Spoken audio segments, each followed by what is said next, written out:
नमस्कार, आप देख रहे हैं बात मुद्दे की। मैं हूं अविनाश। सियासत में अमर्यादित बोल नई बात नहीं है। मध्य प्रदेश में हो रहे उपचुनाव भला इससे अछूते कैसे रहते।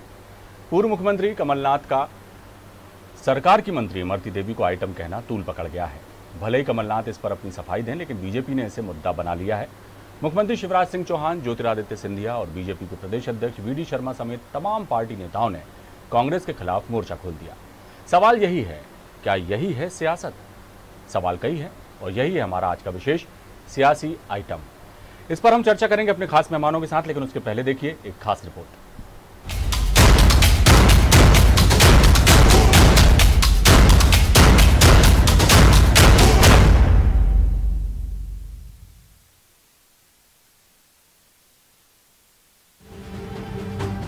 मध्य प्रदेश में हो रहे उपचुनाव नित नए रंग दिखा रहे हैं। कांग्रेस और बीजेपी दोनों की ही तरफ से जमकर प्रहार हो रहे हैं और इसी बीच सरकार में मंत्री इमरती देवी को लेकर सियासत का एक अलग ही खेल चल रहा है। पूर्व सीएम कमलनाथ ने इमरती देवी को आइटम क्या कहा, सूबे की सियासत में भूचाल आ गया। कांग्रेस को घेरने की ताक में बैठी बीजेपी को जैसे बैठे बिठाए मुद्दा मिल गया और ये मामला खासा तूल पकड़ने लगा। आइए पहले सुनते हैं कमलनाथ ने इमरती देवी को क्या कहा और उसके बाद सफाई भी दी तो क्या। हमारे उम्मीदवार हैं, सरल स्वभाव के, सीधे साधे हैं, ये तो करेंगे। ये उसके जैसे नहीं है। क्या उसका नाम, जो क्या उसका नाम लो, आप तो उसको मेरे से ज्यादा पहचानते हैं। आपको तो मुझे पहले ही सावधान कर देना चाहिए था। ये क्या आइटम है, ये क्या आइटम है। कल मैंने कुछ कह दिया था, हाँ, कोई अपमान सोच से नहीं कहा था। मुझे तो नाम नहीं याद था, आज भी जिसका नाम नहीं याद है तो उसे कुछ कह दूं मैं। हाँ, जैसे आज हमारे मंच के आइटम नंबर 1 थे राजनारायण सिंह, आइटम नंबर 2 थे अजय सिंह जी। ये लिस्ट में लिखा item number 1, item number 2, item number 3, किसी का अपमान है?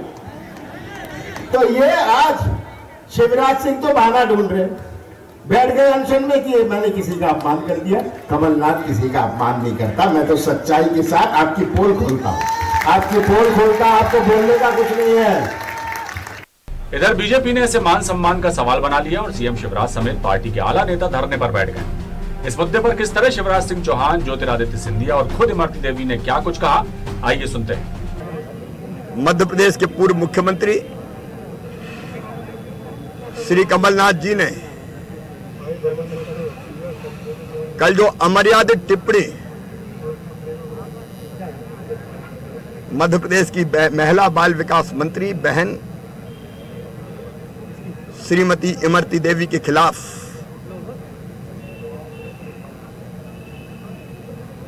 जो की है, उसमें केवल एक बहन इमरती देवी जी के मान सम्मान की धज्जियां नहीं उड़ाई, मध्य प्रदेश की सभी मां, बहन और बेटियों के सम्मान की धज्जियां उड़ाई है। शर्म की बात है। वे कांग्रेस के नेता हों,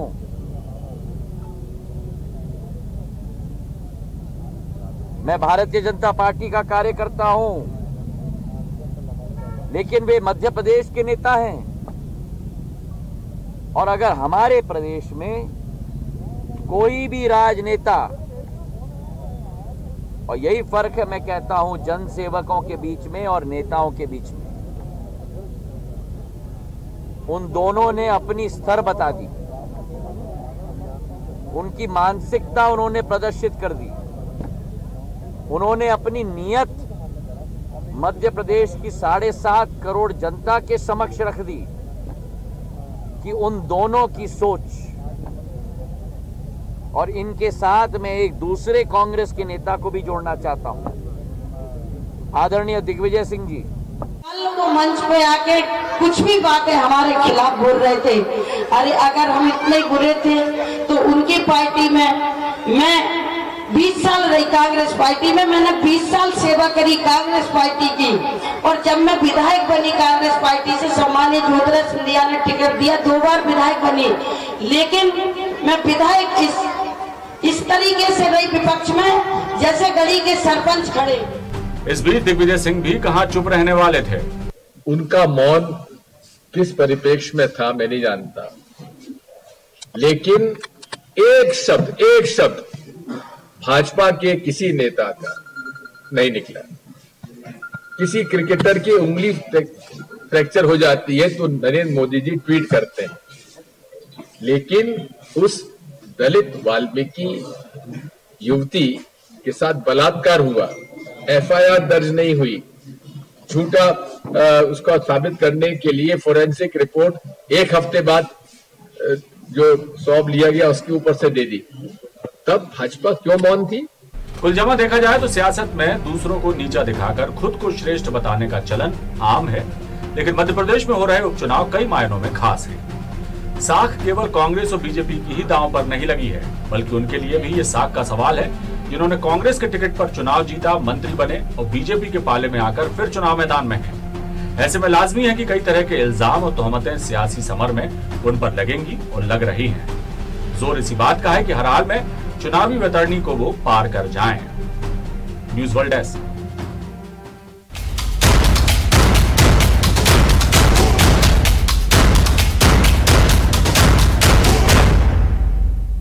चर्चा के लिए हमारे साथ मौजूद है हमारे खास मेहमान ब्रजेश पांडे, कांग्रेस प्रवक्ता हैं।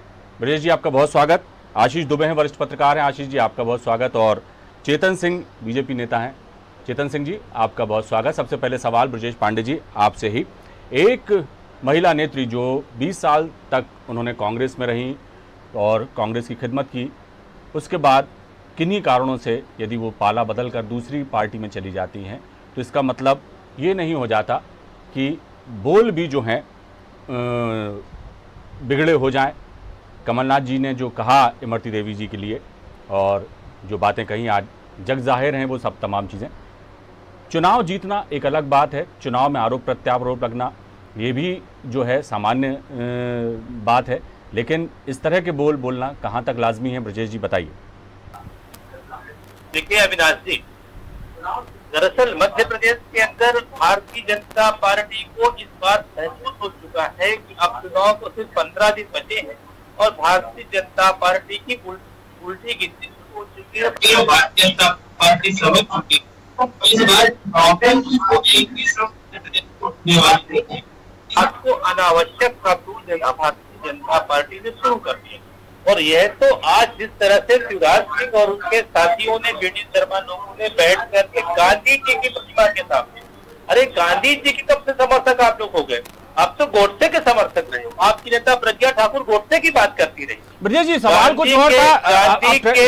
गांधी जी की प्रतिमा के सामने ये लोग बैठ करके नहीं, वो धरना उनका दिया, उस पर भी आएंगे ब्रजेश जी। मेरा सवाल ये था कि चुनावी समर में, चुनावी माहौल में आरोप प्रत्यारोप लगाना एक सामान्य सी बात है। हर दल जो है वो जीत के लिए या प्रचार के दौरान इस तरह की बातें विरोधी दलों पर करते ही रहते हैं, लेकिन बोल बिगड़ जाए ये कहां तक ठीक बात है? ये बात मैं पूछ रहा हूं आपसे। देखिए, कमलनाथ जी ने ऐसा कुछ नहीं कहा। कमलनाथ जी ने जो भाषण दिया है, कमलनाथ जी के भाषण की आपने भी जो है फुटेज देखी होगी, मैंने भी देखी है। मैं समझता हूँ कमलनाथ जी ने तो ये कहा कि यहाँ पर जयवर्धन सिंह जी बैठे हैं, अजय सिंह राहुल जी बैठे हैं, और उस समय उन्होंने बातों बातों में कहा कि जो लोग अच्छे सॉल्वेंट नेता होते हैं उनको जैसे विधानसभा की या लोकसभा की कार्यसूची में लिखा जाता है कि item 1 number 1, item number 2, item number 3, कोई पिता तुल्य व्यक्ति, कोई भाई तुल्य व्यक्ति इस तरह की बातें करे, ये बात उचित नहीं होती। लेकिन ब्रजेश जी आज उन्होंने अपनी सफाई में ये भी कहा कि उनका नाम ही याद नहीं था इसलिए आइटम कह दिया। इतने साल कांग्रेस में रही इमरती देवी जी का नाम नहीं मालूम उन्हें। देखिए, कमलनाथ जी भारतीय राष्ट्रीय कांग्रेस के सबसे वरिष्ठ नेताओं में एक है और देश की राजनीति के पहली पंक्ति के बड़े प्रखर राजनेता है। मेरा ऐसा मानना है कि उनका जो आशय था वो इस आशय को बिल्कुल गलत तरीके से भाजपा ने रंजित किया। और सबसे बड़ी बात यह है कि भारतीय जनता पार्टी, शिवराज सिंह ने आज जो सुबह से लेकर अब तक ड्रामा किया, ये तो राजनीति की पराकाष्ठा हो गई। आप मुझको बताइए कि अभी हाथरस की दलित महिला के साथ जो है रेप केस हुआ, उस पर भारतीय जनता पार्टी और उनके किसी भी नेता का कोई बयान नहीं आता है।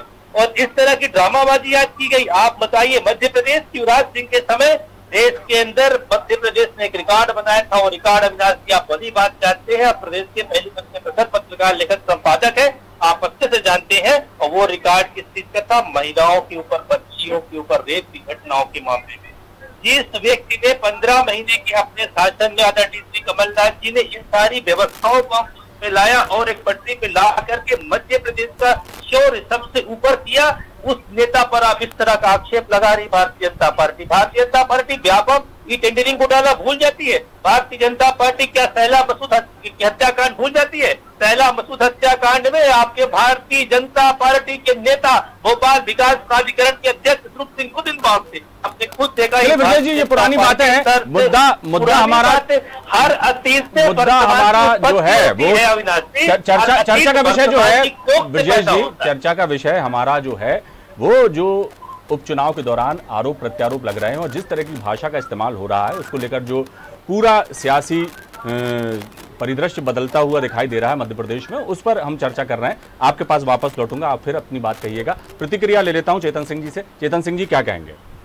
देखिए, एक तो मेरा बहुत साफ और स्पष्ट मानना है कि जब भी जिस विषय पर डिबेट होती है तो उस पर क्या 5% ही बोला जाता, 95% दाएं बाएं बोल करके निकलना है। अगर ऐसा रहता है तो आते क्यों? और अगर ऐसे डिबेट करनी है तो बुलाते क्यों? देखिए, मैंने आपको इंटरेस्ट नहीं किया है। पांडे जी धैर्य से सुनना सीखिए, धैर्य से सुनना सीखिए। पांडे जी धैर्य से सुनना सीखिए। इतने उतावले मत होइए। विजय जी, आपसे रिक्वेस्ट कर रहा हूँ। विजय जी, आपकी बात में ना ध्यान से सुनिए, उनकी बात में आप ध्यान से सुनिए, वो क्या कहना चाह रहे हैं। देखिए, ये आपकी बात उन्होंने पूरे गौर से सुनी है चेतन सिंह जी ने, आप भी उनकी बात सुन लीजिए, फिर आपको मौका मिलेगा। चर्चा अभी खत्म थोड़ी हो रही, शुरू हुई है अभी चर्चा। जी चेतन जी, क्या कह रहे हैं? देखिए, जिस प्रकार से कांग्रेस के नेताओं के बोल, अभी कई चैनलों पर कांग्रेस के अनेक प्रवक्ताओं ने कहा था कि उन्होंने इस तरह का आशय नहीं था, उन्होंने इस तरह की बात नहीं की, उन्होंने उस आशय को लेकर के नहीं कहा। तो मेरा बहुत साफ कहना है कि क्या शब्दों के मायने भी बदल गए, शब्दों के अर्थ बदल गए हिंदुस्तान में आपके साथ साथ? क्या इस प्रकार की बातें शोभा देती हैं? आप आइटम कहते हो नहीं, हमने उस परिदृश्य में नहीं कहा। अभी मेरे मित्र ब्रजेश जी भी यही कह रहे थे कि उन्होंने जयवर्धन जी और रोक बैठे थे इसको लेकर के। अरे कितना झूठ बोलोगे? कैमरा सब जानता है, कैमरा सब दिखा देता है। और ये कोई कमलनाथ जी की नई बात नहीं है। कमलनाथ जी ने टिकट वितरण के समय में भी कहा था कि हम कोटा और सजावट के आधार पर महिलाओं को टिकट नहीं बांटते हैं। क्या कोटा होता भाई? क्या सजावट होती है? किस आधार पर आप महिलाओं का अपमान कर रहे हो? आज सारा हिंदुस्तान जहां नवरात्र के पर्व में रंगा हुआ है, नवरात्र की धूम मची है, नवरात्र की आराधना हो रही है, चाहे बिटिया हो, चाहे मेरी माँ हो, चाहे बहनें हो, कोई दुर्गा का, कोई काली का, कोई शक्ति का, इस रूप में जिसे धरा पर पूजा जाता हो, वहां पर इन दिनों में इन तरह से माताओं बहनों का अपमान करना, ये कांग्रेस की डूबती हुई नैया में भी आखिरी कील ठोकेगा। कई नाव तो डूबने के बाद ऊपर आ जाती है, लेकिन कांग्रेस की जो नाव है ना, ये डूबने के बाद अब ऊपर भी नहीं आने वाले। आपके एक नेता का बयान आता है, दूसरे आपके मंत्री थे ना जीतू पटवारी जी, क्या कहते थे? पढ़िए, सुनिए, समझिए। ये सारे पत्रकार लोग झूठ नहीं लिखते हैं। 200 रुपए से लेकर के 500 रुपए में महिलाएं बिकती है, तब वोट डालने जाती है। क्या विचार है आपके महिलाओं को लेकर के? आप माननीय शिवराज सिंह जी को लेकर के बातें कर रहे थे, आप हाथरस की घटना को लेकर के बात कर रहे थे। कहां है हाथरस पर उंगली उठाने वाले? कहां है? क्या श्रीमती सोनिया गांधी जी एक महिला नहीं है? श्रीमती सोनिया गांधी जी को क्या इमरती देवी जी का अपमान नहीं लगता है? क्या महिलाओं के अपमान में भी आप इस तरह की बात करोगे? शोषित पीड़ित दलितों की बात करने वाले, मेरी बहन इमरती का अपमान करने वाले शोषित पीड़ित दलित समाज को क्या आपकी राष्ट्रीय अध्यक्ष सजा देंगे? हिम्मत है तो सजा देकर के दिखाएं। दूसरे नेता आपके आदरणीय दिग्विजय सिंह जी क्या कहते हैं? 100% टंच माल है ये, तो यही घर परिवार में सिखाया गया है। चेतन जी, मौजूदा परिदृश्य की बात करें, मौजूदा जो चुनावी परिदृश्य चल रहा है, पुरानी बातें निकलेंगी तो फिर ढाल सिंह बिसेन जी का भी नाम आएगा और विजय शाह जी के भी कई बार बिगड़े बोल सामने आ चुके हैं। वो तमाम चीज़ें पुरानी हो गई, हम नहीं चाहते कि उन सब चीज़ों पे हम जाएं। मौजूदा जो हमारे सामने अभी उपचुनाव का माहौल है, उसमें जो कुछ हो रहा है उस पर हम बात करते हैं। आपके पास लौटूंगा चेतन जी। आशीष जी, क्या ज़रूरी है कि चुनाव में जीतने के लिए जितने भी प्रयोजन किए जाते हैं, जितने भी जतन किए जाते हैं, उनमें एक ये सबसे बड़ी चीज़ जो देखी जाती है, वो जब भी कोई विरोधी दल होता है उस पर वार किया जाता है, फिर पलटवार होता है, इस तरह की बयानबाजी, जुमलेबाजी, खुद को श्रेष्ठ दिखाने की होड़, ये तमाम चीज़ें होती हैं। लेकिन अमर्यादित बोल बोले जाएं ये जीतने के लिए, चुनाव जीतने के लिए, क्या जनता इस चीज़ को समझती नहीं है? इन चीज़ों पर जब ये इस तरह की चीज़ें हावी हो जाती हैं और मूल मुद्दे गायब हो जाते हैं तो इसको क्या समझा जाए? जी आप राजनीति का जो स्तर है वो अभी ये सिर्फ मध्य प्रदेश नहीं, इससे कोई भी प्रदेश या कोई भी चुनाव इससे अछूता नहीं है। इस तरह की बातें और चुभने वाले कटाक्ष दोनों दल एक दूसरे को करते हैं। आज यदि कांग्रेस के नेता एक बयान को लेकर रॉन्ग बॉक्स में है तो भाजपा के नेता, चाहे समाजवादी पार्टी के नेता, चाहे बहुजन, ये सभी कहीं ना कहीं किसी ना किसी तरह से इस तरह की चूक या इरादतन चूक कर चुके हैं। अभी अगर हम डबरा की बात करते हैं, कमलनाथ की सभा की बात करते हैं, तो कमलनाथ ने कुछ बोला है, उसको अगर हम जिस संदर्भ में देख रहे हैं, दिखाया जा रहा है, अगर हम उसको उस तरह से देखते हैं तो निश्चित तौर पर उसमें कहीं ना कहीं महिला की जो एक गरिमा है वो थोड़ा सा उसमें एक प्रहार। लेकिन तकनीकी रूप से जो वो बात कहते हैं कि मैंने जिस शब्द का उपयोग किया है वो शब्द कई जगहों पर उपयोग किया जाता है, इवन लोकसभा में भी प्रक्रिया जो होती है उसमें भी यूज होता है, सरकारी भाषाओं में भी यूज होता है, वो ठीक है। लेकिन उस जिस परिप्रेक्ष्य में किया गया है उस पर जो प्रतिक्रिया आई है वो प्रतिक्रिया जो है, मुझे लगता है राजनीति का जो मौजूदा परिदृश्य है उसमें स्वाभाविक है। और भाजपा के पास एक बड़ा कॉर्डर है, जिस तरह से वो किसी चीज को रिएक्ट करते हैं तो वो किसी चीज को बड़ा बनाने में भी बहुत उनके पास एक्सपर्टीज है और वो उस तरह से विरोध भी करते हैं। कांग्रेस की जो बात है, कांग्रेस हाल कमलनाथ ने फिर दोहराया है उसमें कि हम उस बात पे कायम है लगभग, तो उनके पास एक कुशन पर ये वो बोलने के लिए हो सकता है कि उन्होंने बिना नाम दिए बात कही। लेकिन अगर उसके संदर्भों को देखा जाए या जिस तरह की एक सोचने की प्रवृत्ति है उसको देखा जाए, लोगों की, आम लोग जिस तरह से डिसीजन को लेते हैं, शब्द को लेते हैं, तो निश्चित तौर पर इस शब्द से परहेज किया जा सकता था। लेकिन देखिए राजनीति में सब चीजें अब जायज मानी जा रही हैं। कुछ पहले कांग्रेस पर टिप्पणी की गई थी भाजपा के नेता की कि रिजेक्टेड माल ले लिया गया है, तो फिर अब इस तरह की जो प्रतिक्रियाएं होती हैं, और भाजपा के ही नेता नहीं, मैंने बोला सभी दल के नेता इस तरह की बातों का इस्तेमाल करते हैं जो दूरअर्थी होती है। तो यदि हम इस पर बात करते हैं तो इमरती देवी सिर्फ एक संदर्भ नहीं है, उसमें फिर सारी बातें, सारे नेताओं की बातों को जो है उसको हमें सोचना चाहिए और उस पर ये बात करना चाहिए कि अगर ये एक तात्कालिक विषय नहीं है। आज ही एक भारतीय जनता पार्टी सरकार के मंत्री ने अपने प्रतिद्वंदी प्रत्याशी की पत्नी के बारे में बोला है, वो एक टिप्पणी भी जो है बड़ी सरगर्म है। तो मेरा ये मानना है कि दल की बजाय ये देखना चाहिए कि सोचने की प्रक्रिया क्या है, खासतौर पर महिलाओं के प्रति, क्योंकि महिलाओं के मामले में भारतीय समाज बहुत संवेदनशील है, वो किसी भी तरह इसको स्वीकार नहीं करता और बहुत बड़ा बखेड़ा, बतंगड़ जो भी कह लो वो खड़ा होता है। तो अभी जो बात है उसको इसमें इसका हल किस तरह से जाएगा और उसको किस तरह से रोका जाए, इस विवाद को, ये महत्वपूर्ण है।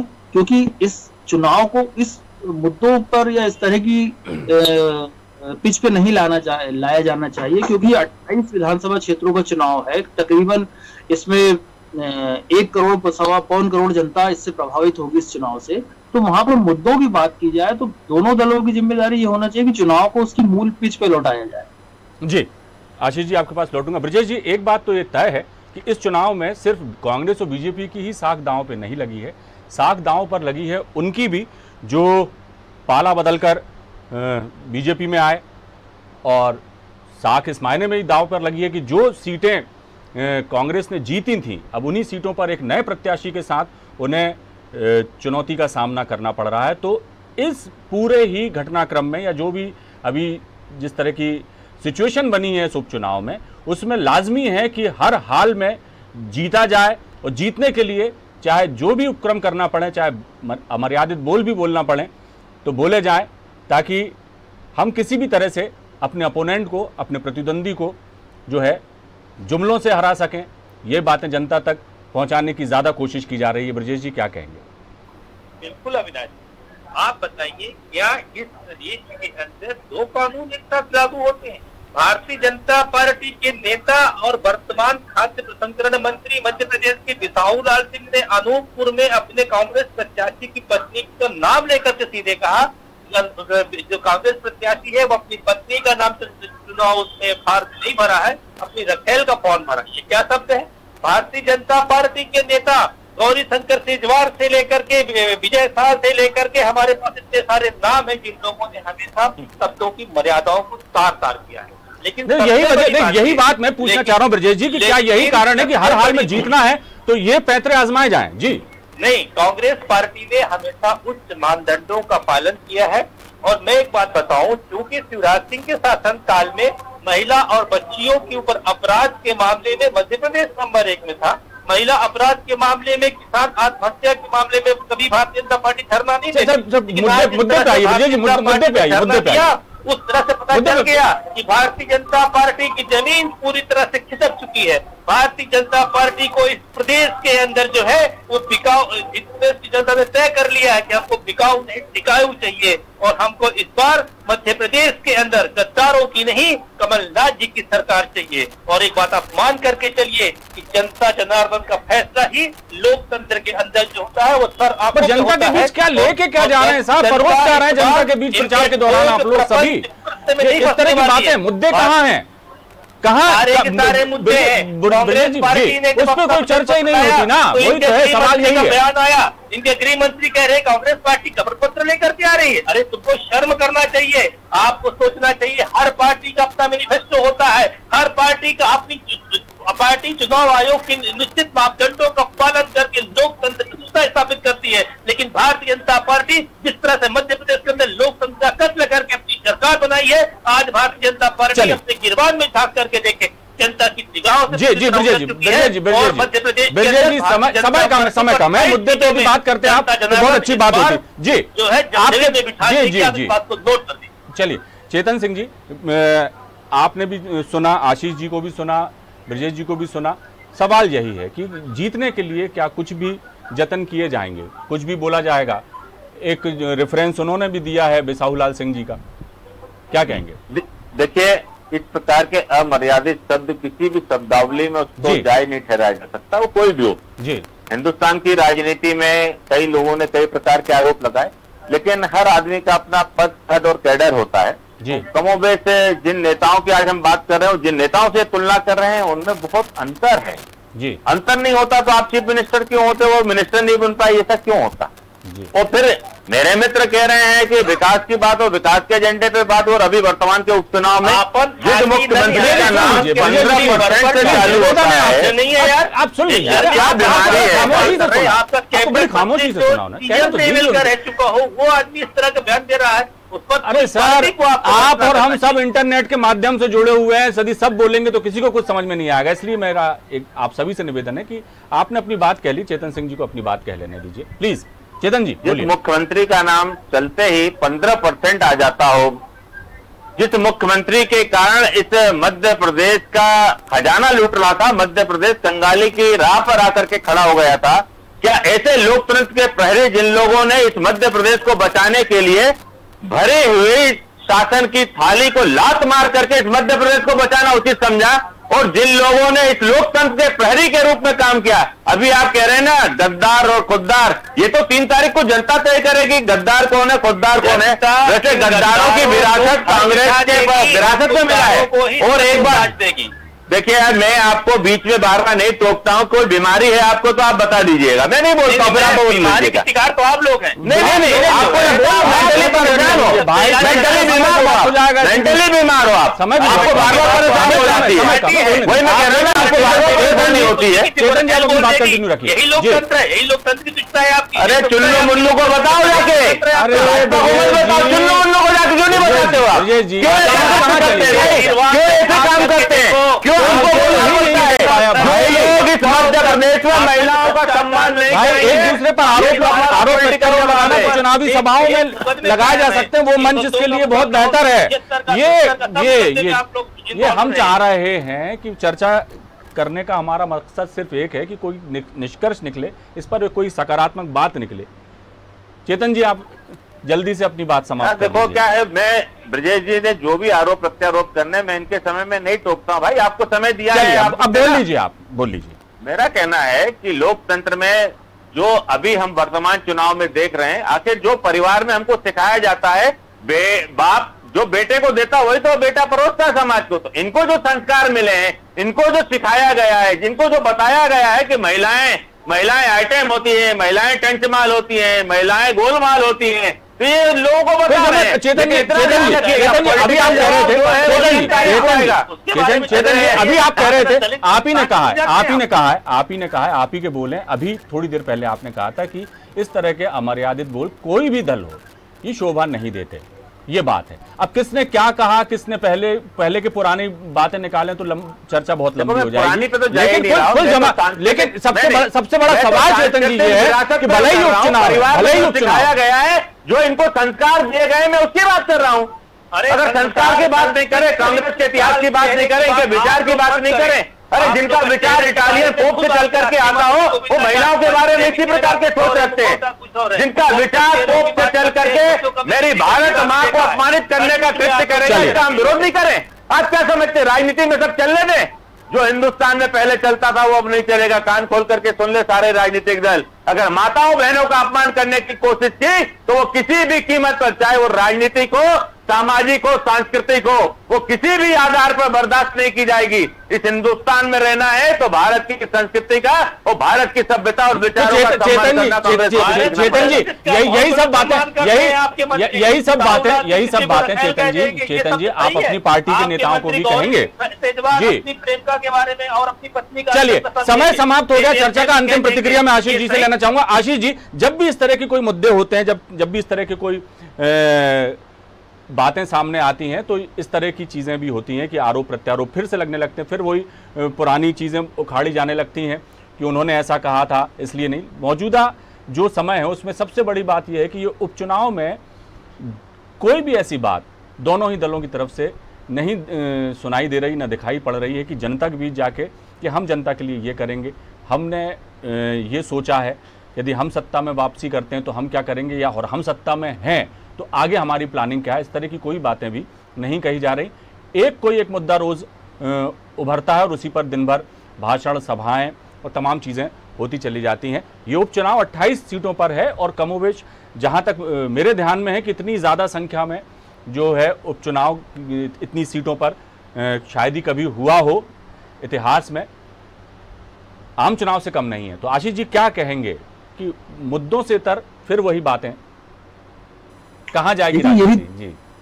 यही दुर्भाग्य है कि इस चुनाव को अभी तक वो सही दिशा में पूरा चुनाव जा नहीं पा रहा है कि चुनाव में दोनों दलों के मुद्दे क्या है, वो लोग क्या चाहते हैं और क्या उनके पास समाधान है समस्याओं को लेकर। ये दोनों दल ठीक तरह से जनता को इलाबोरेट करने की स्थिति में नहीं है, बल्कि ये एक व्यक्तिगत आरोप है जिसको जो बोलते बिलो द बेल्ट, जो इस तरह के आरोप लगाए जा रहे हैं दोनों तरफ से एक दूसरे पर, ये उस तरह का चुनाव है। आज जो कुछ भाजपा ने जिस तरह से रिएक्ट किया कमलनाथ के बयान को लेके, वो अगर महिलाओं के सम्मान को लेकर किया गया है तो मुझे लगता है अगर इसके जरिए मध्य प्रदेश में महिलाओं का सम्मान सुरक्षित होता है तो बहुत अच्छी बात है।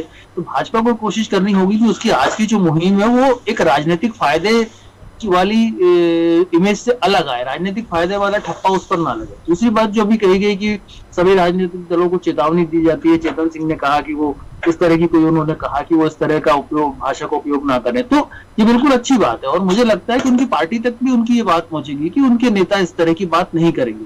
तो शुरुआत यदि यहीं से हो जाती है तो बहुत अच्छी बात है। और अगर महिलाओं को सम्मान मिलता है तो चूंकि जो दिन चल रहे हैं महिला और शक्ति की आराधना के ही दिन है, तो अगर ये स्थिति होती है तो अच्छा होता है। लेकिन सबसे पहले जरूरत यह है कि चुनाव को भाजपा खुद आगे होकर, क्योंकि वो सत्ताधारी दल है, वो मूल मुद्दों पे लाए, इनसे भटकने की बजाय जनता की बेहतरी का कोई एक ब्लूप्रिंट पेश करे। बिल्कुल सही कहा आपने आशीष जी। ब्रजेश जी, चर्चा को हम आगे बढ़ाते यदि हमारे पास समय होता। समय समाप्त हो गया है और फिर हम अगली चर्चा में किसी और मुद्दे के साथ फिर जमा होंगे और फिर बातें करेंगे। चेतन सिंह जी, बहुत बहुत शुक्रिया इस चर्चा में भाग लेने के लिए आपका। ब्रजेश जी, आपका भी बहुत बहुत शुक्रिया। आशीष जी, आपका भी बहुत शुक्रिया इस चर्चा में भाग लेने के लिए। कुल जमा बात यही है, बयानबाजी और जुमलेबाजी पर पूरी सियासत इस वक्त जो है चल रही है मध्य प्रदेश में। उपचुनाव हैं, 28 सीटों पर उपचुनाव हैं और साख सवाल जाहिर तौर पर जो है बीजेपी और कांग्रेस की ही नहीं, उन प्रत्याशियों की भी लगी है जो चुनाव मैदान में है। देखना होगा कि क्या इस सब तमाम जो बातें आज हुई, अमर्यादित बोल बोले गए और उस पर धरना और मौन व्रत रखा गया।